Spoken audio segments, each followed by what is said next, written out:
What if the most famous monster in the world isn't a myth at all, but something science refuses to acknowledge? Because for over a century, people haven't just believed in Bigfoot, they've seen it. And once you hear what they describe, you'll understand why this question still isn't settled. Myth or monster? Bigfoot, also known as Sasquatch, is described as a massive ape-like creature that walks on two legs, stands up to 10 feet tall, and disappears into dense forests before anyone can capture undeniable proof. No confirmed body, no accepted DNA, yet somehow thousands of people claim the same encounter. Different states, different decades, same creature. So where did this legend really begin? Long before the name Bigfoot ever existed, indigenous tribes across North America were already telling stories about giant beings that lived in the forest. The Salish people called it the Saskies, a wild man that existed between the natural world and something else. Other tribes warned of massive, hairy figures that watched villages from tree lines and punished those who disrespected the land. These stories weren't told for entertainment. They were warnings. And that raises a chilling question. Were these myths or actual first-hand encounters? In 1958, everything changed. At a construction site in Northern California, workers discovered enormous humanoid footprints pressed deep into the mud. Photos hit newspapers. The public panicked, and Bigfoot officially entered modern history.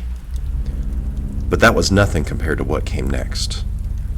In 1967, a short film was captured that still divides experts today. Yes, the Patterson-Gimlin footage shows a large, hairy figure walking through a clearing, then suddenly turning its head toward the camera, almost as if it realized it was being watched.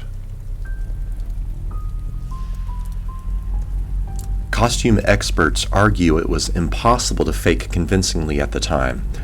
Skeptics say it's just a man in a suit. But here's the problem. No one has recreated it perfectly. So was it staged or accidentally documented? Bigfoot sightings didn't stop in the 60s, though. They increased. Over 10,000 reports across North America, most clustered in remote forests where visibility is low and escape is easy.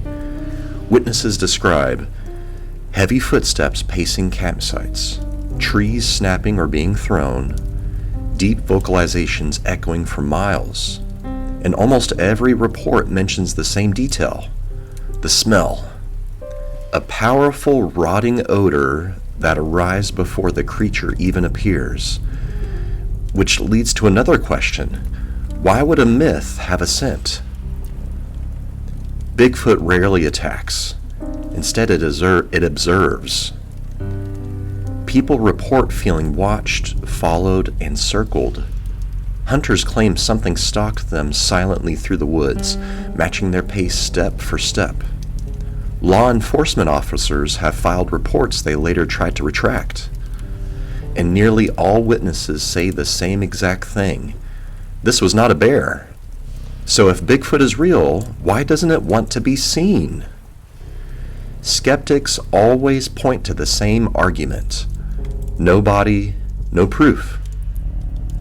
But believers argue that rare animals die in the wild all the time without being found, especially in dense forests that can swallow evidence whole. Others suggest something more unsettling. What if Bigfoot is intelligent enough to avoid humans? Or worse, what if it isn't entirely physical?